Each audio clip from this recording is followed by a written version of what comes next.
Alt. Assalamualaikum warahmatullahi wabarakatuh. Perkenalkan, nama saya Muhammad Dafa, MPM C1B018-146. Saya akan melakukan pembahasan tentang proposal bab 2 saya, tinjauan pustaka. 2.1 pertama, supply chain finansial atau rantai pasokan keuangan. SC dapat dipahami sebagai jaringan perusahaan dan berbagai pemasok yang datang bersama-sama untuk membentuk proses terpadu di mana bahan baku, sumber daya alam atau komponen diproses menjadi produk akhir dan kemudian dikirim ke penggunanya. Ditunjuk oleh Autry et al. 2010. Pengukuran kinerja dapat didefinisikan sebagai metode untuk mengukur efisiensi dan efektivitas proses apapun. Rahman et al. 2018.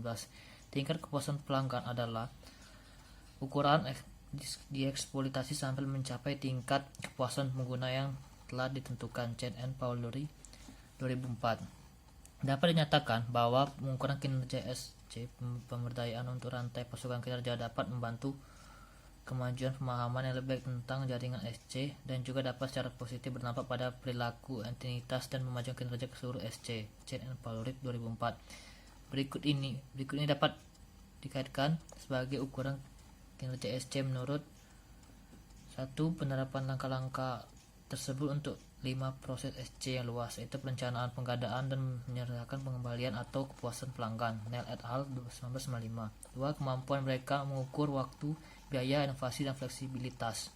Skoll-Sleben 2004. Dan 3. Apakah mereka sifat kualitatif atau kuantitatif? Baimon 1999, Chan 2003. Supply chain finansial telah menjadi isu panas menumbuhkan kategori produk bagi lembaga keuangan. SCF adalah jenis produk pembiayaan untuk mengawasi, merencanakan, dan mengendalikan semua aliran uang di seluruh anggota SC untuk meningkatkan modal kerja. Moore and Basu 2013. Pentingnya SCF tidak dapat diabaikan untuk perkembangan UKM di zaman modern ini, karena UKM memiliki pilihan yang terbatas untuk memperoleh pinjaman guna memenuhi kebutuhan pembiayaan sehari-hari. Lekakos dan Serrano 2016. Oleh itu, ketersediaan solusi SCF memungkinkan perusahaan mencapai target pada waktu dengan mendapatkan pinjaman dari lembaga keuangan. SCF bertujuan untuk mengoptimalkan arus kas di tingkat antar organisasi sampai menggunakan solusi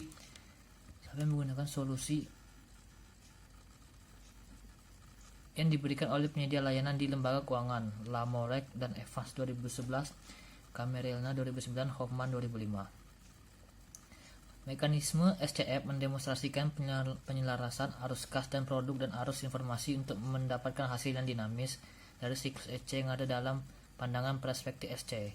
Whitcomb et al. 2013. Lekakos dan Serrano 2016 menyatakan bahwa SCF merupakan pendekatan event drive di SC fisik yang segera memfasilitasi UKM untuk menyelesaikan operasinya di era globalisasi ini.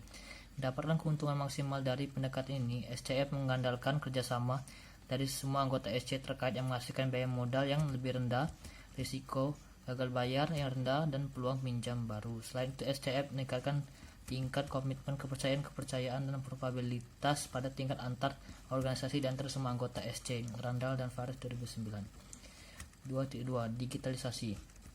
Teknologi informasi telah secara gratis mengubah cara menjalankan bisnis di dunia. Layanan berkemampuan TI memiliki dampak besar pada pelayanan manufaktur dan sektor perdagangan baik untuk negara maju maupun negara berkembang. MIT dan Kaila 2017. Stemler 2018 menyebutkan bahwa digitalisasi merupakan gelombang ketiga setelah transportasi dan BPMJ diunduh oleh Universitas Sunderland pada 21.15 10 Oktober 2018. PT Biaya Berbagi Informasi yang memiliki dampak signifikan pada model bisnis keberlanjutan, industri logistik, manufaktur, perdagangan, dan SC mereka. SCF adalah solusi keuangan yang inovatif mendukung UKM untuk memenuhi operasional dan keuangan mereka kebutuhan dengan cara digital untuk meningkatkan fleksibilitas transaksi sepanjang siklus SC. Brian Colson dan McAfee 2011 menyatakan bahwa digitalisasi adalah mengubah hubungan kerja dan meningkatkan kinerja perusahaan. Digitalisasi membentuk kembali preferensi bisnis untuk menciptakan daya saing dan nilai perusahaan. Lutz et al. 2010. Gautam dan Hawan 2017 menyatakan bahwa digitalisasi operasi yang sedang berlangsung di pergudangan, logistik, dan manufaktur memperkuat transformasi digital manajemen SC. Dengan demikian, digitalisasi jaringan SC melalui digitalisasi perdagangan tidak dapat mengurangi ketidakpastian dan meningkatkan pengembalian keputusan pengusaha. Kinstrom dan Kowalski 2014 menyoroti bahwa digitalisasi operasi bisnis mendukung pengembangan operasi yang hemat biaya dan memberikan informasi yang benar di dalam dan di luar batas-batas perusahaan. Informasi seperti ini membentuk lembaga keuangan untuk menilai kelayakan kredit UKM untuk memberi mereka pinjam SCF. Gerstein 2010 menyoroti bahwa layanan digital adalah pengganti tradisional produk untuk dan meningkatkan efisiensi transaksi bisnis yang pada gilirannya meningkatkan kinerja UKM. Dalam penelitian ini kami mengadopsi teori RBF Barney 1991 untuk menciptakan keunggulan kompetitif untuk mengukur kinerja UKM.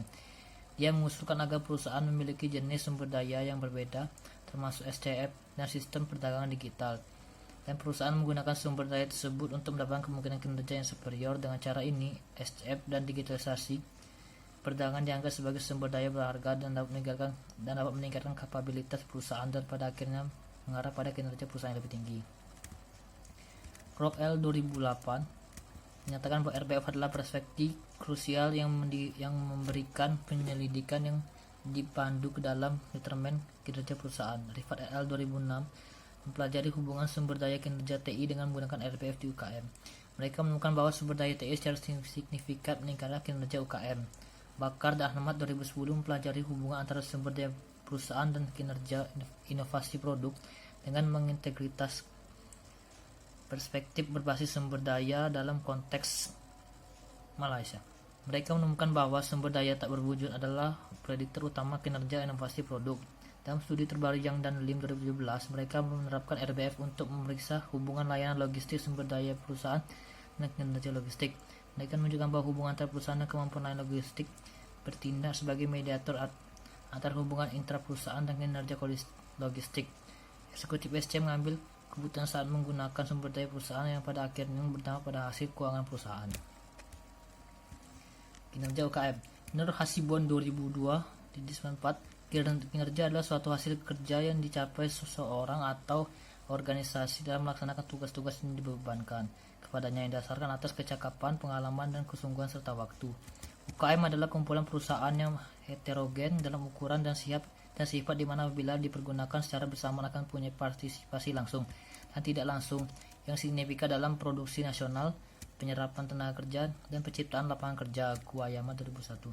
Kinerja pada organisasi atau usaha dapat dikelompokkan atas kinerja strategik, kinerja administrasi, dan kinerja operasional. Kinerja strategi biasanya berkaitan dengan strategi dalam penyusunan kebijakan. Strategi dipegang oleh top manager karena menyangkut strategi menghadap pihak luar, dan juga kinerja strategi harus mampu membuat visi ke depan tentang kondisi makroekonomi negara yang berpengaruh pada kelangsungan organisasi. Kinerja administratif berkaitan dengan kinerja administrasi organisasi, termasuk dalamnya tentang struktur administrasi yang mengatur hubungan antara otoritas pemenang dan tanggung jawab dari orang yang menduduki jabatan atau bekerja pada unit kerja yang terdapat dalam organisasi. Di samping itu, kinerja administrasi berkaitan dengan kinerja dari mekanisme aliran informasi antar unit kerja dalam organisasi agar tercapai sinkronisasi kerja antar unit kerja. Kinerja operasional berkaitan dengan efektivitas penggunaan setiap sumber daya yang digunakan organisasi. Kemampuan mencapai efektivitas penggunaan sumber daya modal atau bahan baku, teknologi, dan lain tergantung pada sumber daya manusia yang mengerjakan. Adapun dalam penelitian ini, kinerja UKM yang dilihat adalah kinerja operasional yang diukur secara subjektif menurut Mills et 2000. Pengukuran secara subjektif terhadap kinerja dipilih daripada pengukuran objektif dengan beberapa alasan. Pertama, UKM seringkali sangat berhati-hati dan kuat menjaga informasi data keuangan usaha.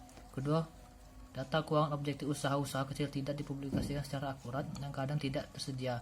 Ketiga, data yang ada sebagian besar sulit diinterpretasikan. Keempat, penilaian secara subjektif dengan membandingkan dengan kinerja secara umum usaha lain secara sejenis akan lebih dapat digunakan.